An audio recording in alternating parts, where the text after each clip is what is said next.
Baik, assalamualaikum warahmatullahi wabarakatuh. Izinkan saya memperkenalkan diri. Nama saya Ariansa dengan NIM 02 1122132. Saya merupakan mahasiswa Politeknik Pembangunan Pertanian Bogor dengan prodi Teknologi Mekanisasi Pertanian. Di sini saya akan menjelaskan implementasi teknologi smart farming pada tanaman pangan dan perkebunan. Yang pertama, apa itu implementasi teknologi smart farming pada tanaman pangan dan perkebunan? Implementasi teknologi smart farming seperti sensor tanah, drone, dan sistem irigasi otomasi, pemetaan presisi, dan penggunaan AI pada sektor tanaman pangan seperti tanaman gandum, jagung, dan perkebunan seperti anggur untuk wine dan apel. Nah, mengapa menggunakan implementasi teknologi smart farming? Yaitu untuk meningkatkan efisiensi produksi, mengurangi penggunaan air dan pestisida, serta meningkatkan kualitas hasil panen dan ketahanan pangan berkelanjutan. Di tengah tantangan iklim dan keterbatasan lahan. Kemudian di mana penerapan implementasi teknologi smart farming pada tanaman pangan dan perkebunan diterapkan di berbagai wilayah pertanian utama di Swiss seperti di Kanton Vaud, Valais, dan Thurgau yang dikenal dengan pusat produksi anggur dan buah-buahan serta wilayah pegunungan untuk gandum. Nah, sejak kapan implementasi teknologi smart farming ini dilakukan? Dilakukan sejak tahun 2010-an dan semakin aktif setelah tahun 2020, terutama dengan dorongan dari program digitalisasi pertanian pemerintahan dan inisiatif Uni Eropa. Nah, siapa yang menerapkan pertanian implementasi ini? Yaitu pemerintah Swiss melalui Federal Office for Agriculture atau FOA, kemudian petani lokal, koperasi pertanian, startup agri-teknologi seperti EO Robotik, dan lembaga penelitian seperti Zurich. Bagaimana penerapannya? Penerapan dilakukan dengan melalui teknologi seperti Internet of Things atau IoT untuk pemantauan relatif, drone untuk pemetaan lahan, robot otonom untuk penyiangan, dan platform berbasis data untuk manajemen pertanian presisi. Kemudian ada implementasi teknologi smart farming pada tanaman pangan dan perkebunan di negara Senegal, negara berkembang, yang akan dijelaskan oleh Muhammad Iba.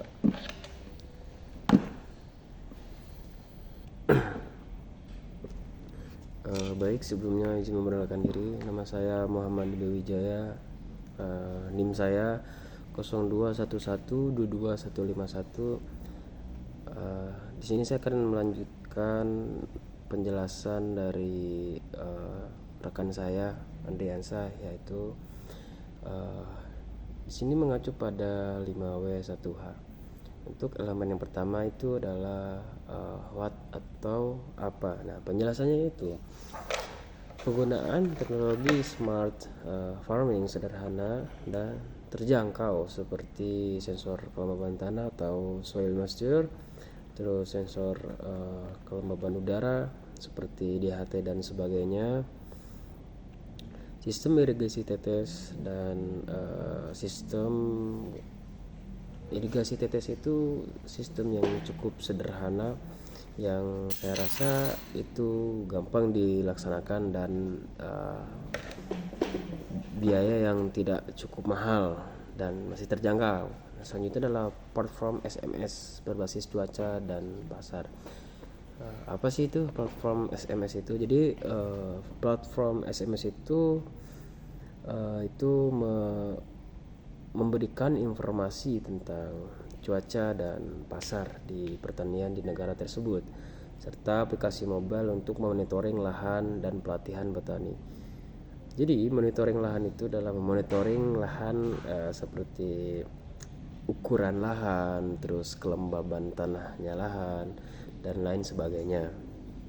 Fokus pada tanaman pangan seperti millet, sorghum, dan beras, serta perkebunan. Nah, untuk negara tersebut itu emang bahan pangan utamanya itu bermacam-macam, mulai dari sorghum, millet, dan beras. itu menjadi sumber pangan utama di negara tersebut. Nah, untuk perkebunan dan selanjutnya itu kacang tanah dan buah-buahan tropis.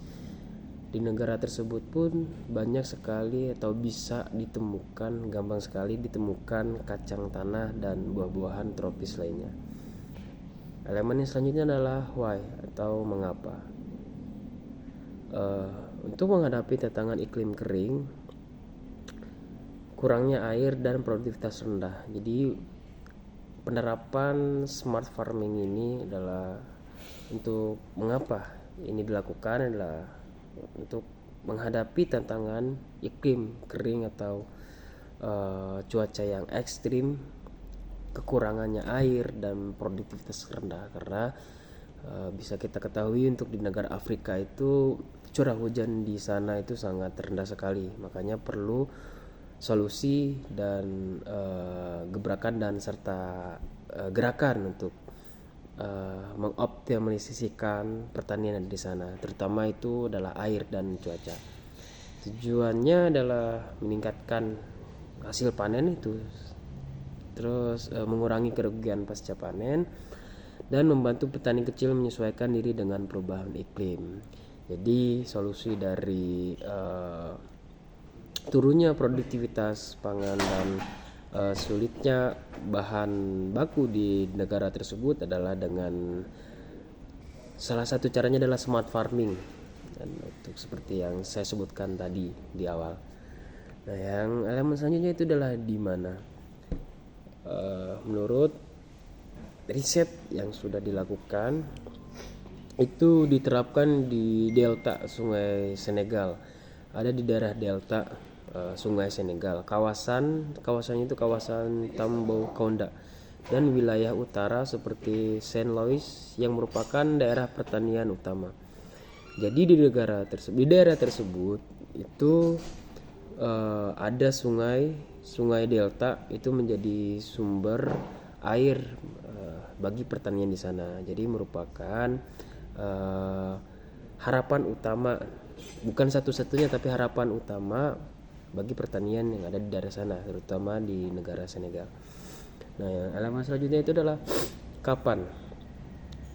Mulai berkembang secara bertahap sejak pertengahan 2010, abad ke-20 2010, dan mendapatkan perhatian lebih besar setelah tahun 2020 melalui program kerjasama internasional dan inisiatif pertanian digital. Semakin tahun semakin teknologi berkembang, otomatis perkembangan teknologi di bidang pertanian itu semakin maju.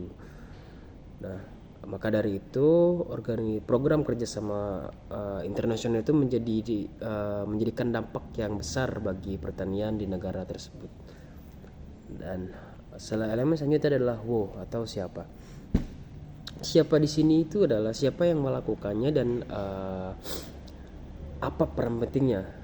Nah, di sini itu pemerintah Senegal melalui Kementerian Pertanian yang ada di sana, organisasi internasional seperti FAO dan World Bank, startup lokal seperti Sinvitel, serta petani kecil dan koperasi pertanian lokal.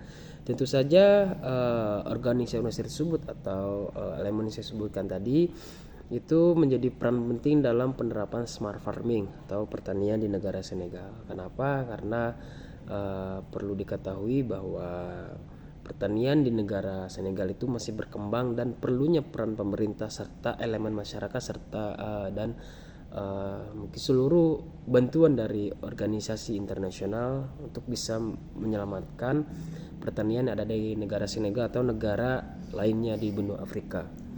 Ya, yang untuk selanjutnya itu adalah how atau bagaimana. Bagaimana awal mula atau cara penerapan smart farming? Yang pertama itu adalah penyediaan alat murah dan mudah digunakan. Nah, selanjutnya adalah pelatihan teknologi melalui program komunitas. Yang selanjutnya penggunaan aplikasi seperti WeFarm dan iCo, serta kolaborasi dengan NGO untuk distribusi teknologi ke desa-desa. Jadi bagaimana ini bisa diterapkan? Mulai dari hal yang terkecil seperti penyediaan alat yang murah dan mudah digunakan. Dan perlunya itu sosialisasi kepada petani-petani kecil, terutama di daerah-daerah terpencil dan daerah sekitar kota. Itu perlunya sosialisasi tentang bagaimana cara menggunakan alat ini dengan baik dan benar, dan serta penyediaan alat yang murah dan mudah.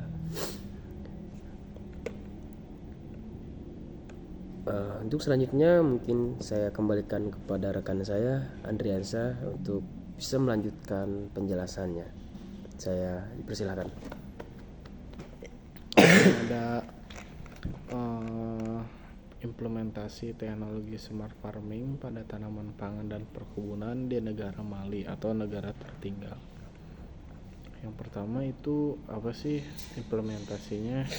Nah, penerapan teknologi pertanian digital berskala kecil seperti sistem peringatan dini, cuaca berbasis SMS, aplikasi informasi pasar, radio komunikasi pertanian, serta percobaan terbatas. Irigasi berbasis negara tata surya fokus pada tanaman pangan utama seperti sorghum, millet, jagung, serta kapas sebagai komoditas ekspor perkebunan. Nah, mengapa harus mengimplementasikan teknologi smart farming ini? Yang pertama itu untuk membantu petani menghadapi iklim ekstrim seperti kekeringan, banjir, dan minimnya akses informasi, serta produktivitas yang rendah. Juga untuk mendukung ketahanan pangan sosial dan pengurangan kemiskinan di pedesaan. Kemudian di mana implementasi smart farming ini dilaksanakan? Nah, implementasi terbatas di wilayah seperti Sikaso, Segu, Mopti, dan Koliro yang merupakan sentra produksi pangan dan kapasitas di Mali. Kemudian dari kapan penerapan smart farming ini dilakukan? Penerapan smart farming ini dilakukan sejak akhir tahun 2010-an dengan intensifikasi program setelah tahun 2020, didorong oleh bantuan luar negeri terutama pada FAO,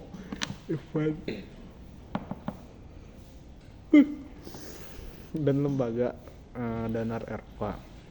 Kemudian siapa yang mengimplementasikan smart farming ini? Yaitu petani kecil lokal, pemerintahan Mali melalui Agensi Nasionali dan Meteorologi atau NGO seperti NSV dan AgriSud Internasional, serta mitra internasional seperti UNSAID, WFP, dan CGIAR.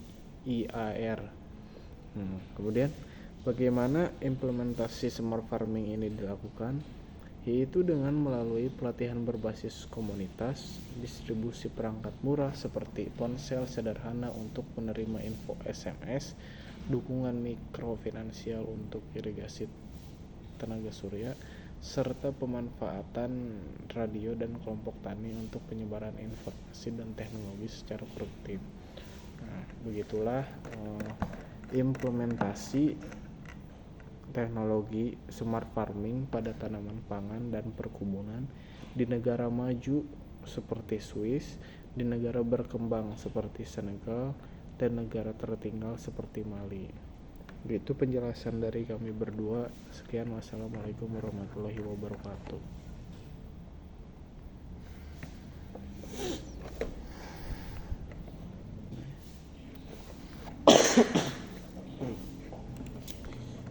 Jadi bisa disimak untuk video tadi, itu adalah penjelasan yang kami sampaikan tentang implementasi teknologi smart farming pada tanaman pangan dan juga perkebunan di negara maju, berkembang, dan juga yang masih tertinggal.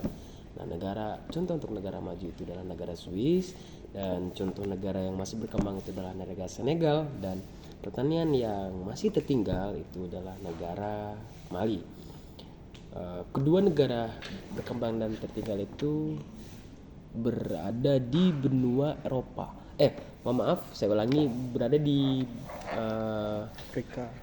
Benua Asia.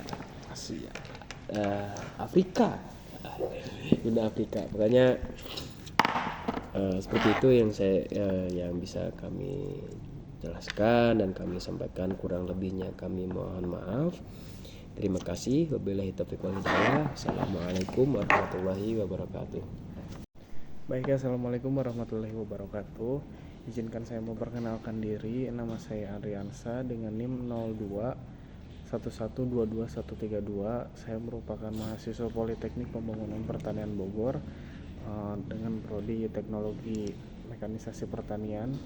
Di sini saya akan menjelaskan implementasi teknologi smart farming pada tanaman pangan dan perkebunan. Yang pertama, apa itu implementasi teknologi smart farming pada tanaman pangan dan perkebunan? Implementasi teknologi smart farming seperti sensor tanah, drone, dan sistem irigasi otomasi, pemetaan presisi, dan penggunaan AI pada sektor tanaman pangan seperti tanaman gandum, jagung, dan perkebunan seperti anggur untuk wine dan apel. Nah, mengapa menggunakan implementasi teknologi smart farming? Yaitu untuk meningkatkan efisiensi produksi, mengurangi penggunaan air dan pestisida, serta meningkatkan kualitas hasil panen dan ketahanan pangan berkelanjutan di tengah tantangan iklim dan keterbatasan lahan. Kemudian di mana penerapan implementasi teknologi smart farming pada tanaman pangan dan perkebunan diterapkan di berbagai wilayah pertanian utama di Swiss seperti di Kanton Vaud, Valais, dan Thurgau yang dikenal dengan pusat produksi anggur dan buah-buahan serta wilayah pegunungan untuk gandum. Nah, sejak kapan implementasi teknologi smart farming ini dilakukan? Dilakukan sejak tahun 2010-an dan semakin aktif setelah tahun 2020, terutama dengan dorongan dari program digitalisasi pertanian pemerintahan dan inisiatif Uni Eropa. Nah, siapa yang menerapkan pertanian implementasi ini? Yaitu pemerintah Swiss melalui Federal Office for Agriculture atau FOA, kemudian petani lokal, koperasi pertanian, startup agri-teknologi seperti EO Robotik, dan lembaga penelitian seperti Zurich. Bagaimana penerapannya? Penerapan dilakukan dengan melalui teknologi seperti Internet of Things atau IoT untuk pemantauan real-time, drone untuk pemetaan lahan, robot otonom untuk penyiangan, dan platform berbasis data untuk manajemen pertanian presisi. Kemudian ada implementasi teknologi smart farming pada tanaman pangan dan perkebunan di negara Senegal, negara berkembang, yang akan dijelaskan oleh Muhammad Iba.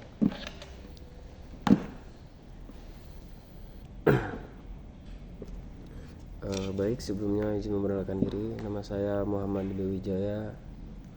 NIM saya 0211221151. Di sini saya akan melanjutkan penjelasan dari rekan saya Andriansa, yaitu di sini mengacu pada 5W1H. Untuk elemen yang pertama itu adalah what atau apa. Nah, penjelasannya itu penggunaan teknologi smart farming sederhana dan terjangkau seperti sensor kelembaban tanah atau soil moisture, terus sensor kelembaban udara seperti DHT dan sebagainya, sistem irigasi tetes, dan sistem irigasi tetes itu sistem yang cukup sederhana yang saya rasa itu gampang dilaksanakan dan biaya yang tidak cukup mahal dan masih terjangkau. Selanjutnya adalah platform SMS berbasis cuaca dan pasar. Apa sih itu platform SMS itu? Jadi platform SMS itu memberikan informasi tentang cuaca dan pasar di pertanian di negara tersebut, serta aplikasi mobile untuk monitoring lahan dan pelatihan petani. Jadi monitoring lahan itu adalah monitoring lahan seperti ukuran lahan, terus kelembaban tanahnya lahan, dan lain sebagainya. Fokus pada tanaman pangan seperti millet, sorghum, dan beras, serta perkebunan.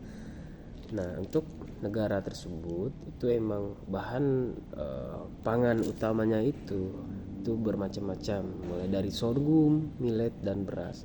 Itu menjadi sumber pangan utama di negara tersebut. Nah, untuk perkebunan dan selanjutnya itu kacang tanah dan buah-buahan tropis. Di negara tersebut pun banyak sekali atau bisa ditemukan, gampang sekali ditemukan kacang tanah dan buah-buahan tropis lainnya.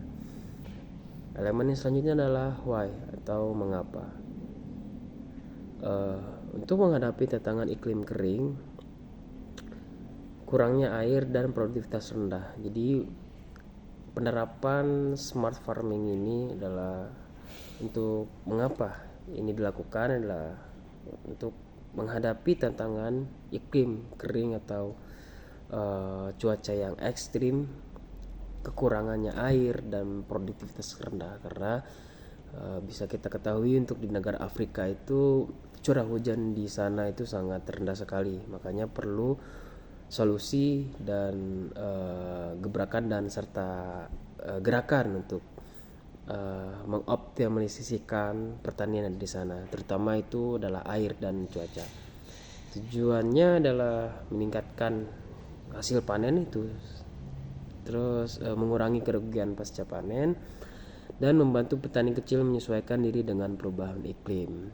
Jadi solusi dari turunnya produktivitas pangan dan sulitnya bahan baku di negara tersebut adalah dengan salah satu caranya adalah smart farming, dan untuk seperti yang saya sebutkan tadi di awal.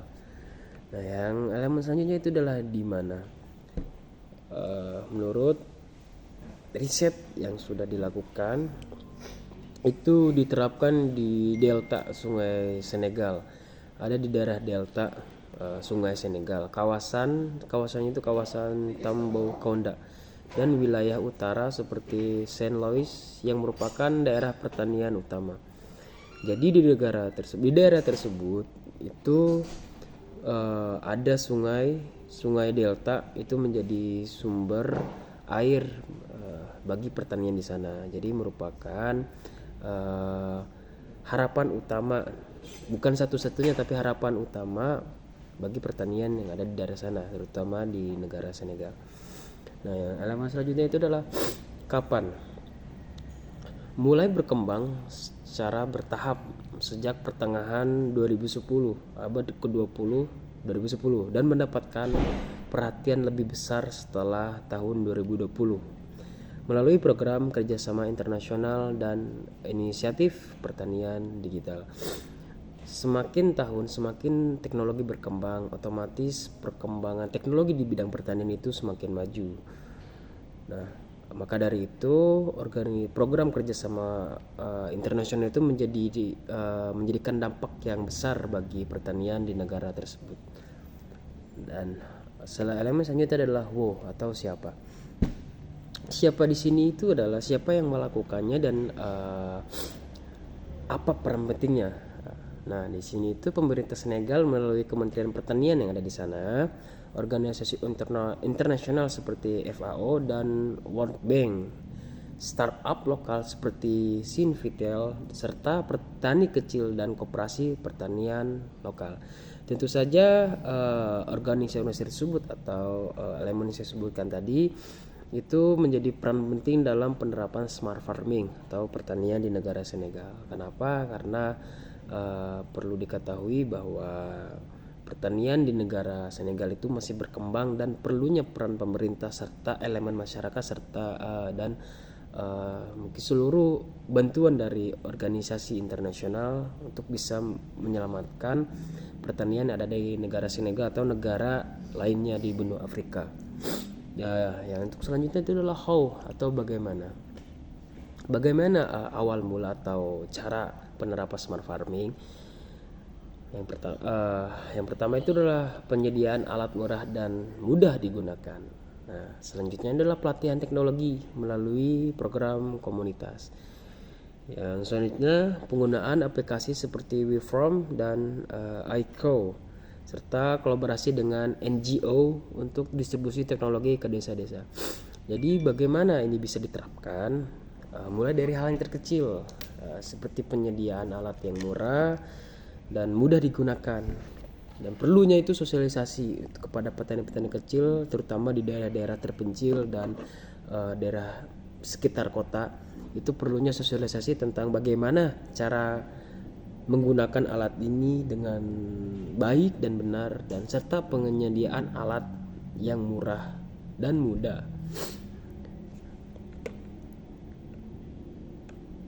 Untuk selanjutnya mungkin saya kembalikan kepada rekan saya Andriansa untuk bisa melanjutkan penjelasannya.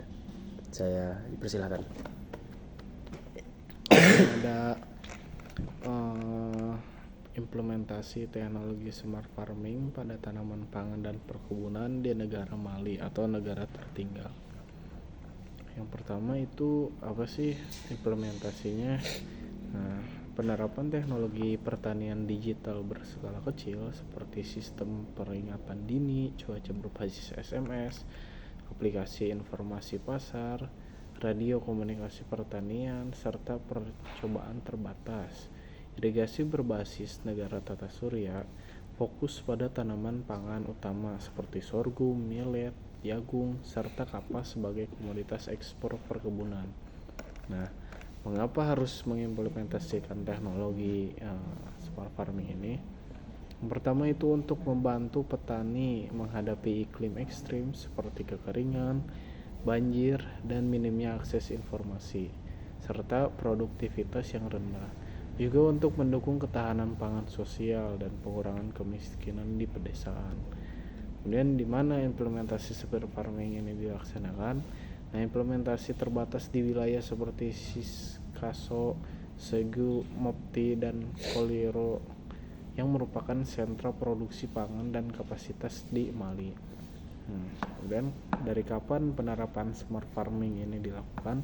Penerapan smart farming ini dilakukan sejak akhir tahun 2010-an dengan intensifikasi program setelah tahun 2020, didorong oleh bantuan luar negeri terutama pada FAO,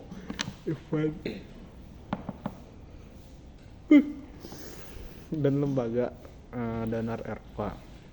Kemudian siapa yang mengimplementasikan smart farming ini? Yaitu petani kecil lokal, pemerintahan Mali melalui Agensi Nasional dan Meteorologi atau NGO seperti NSV dan AgriSud Internasional, serta mitra internasional seperti UNSAID, WFP, dan CGIAR. Kemudian bagaimana implementasi smart farming ini dilakukan? Yaitu dengan melalui pelatihan berbasis komunitas, distribusi perangkat murah seperti ponsel sederhana untuk menerima info SMS, dukungan mikrofinansial untuk irigasi tenaga surya, serta pemanfaatan radio dan kelompok tani untuk penyebaran informasi dan teknologi secara produktif.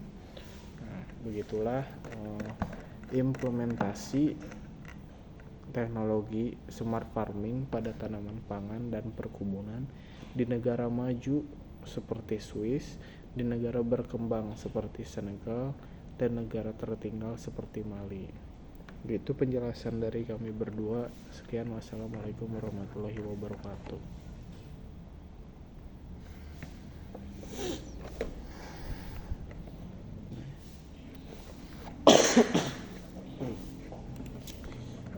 Jadi bisa disimak untuk video tadi, itu adalah penjelasan yang kami sampaikan tentang implementasi teknologi smart farming pada tanaman pangan dan juga perkebunan di negara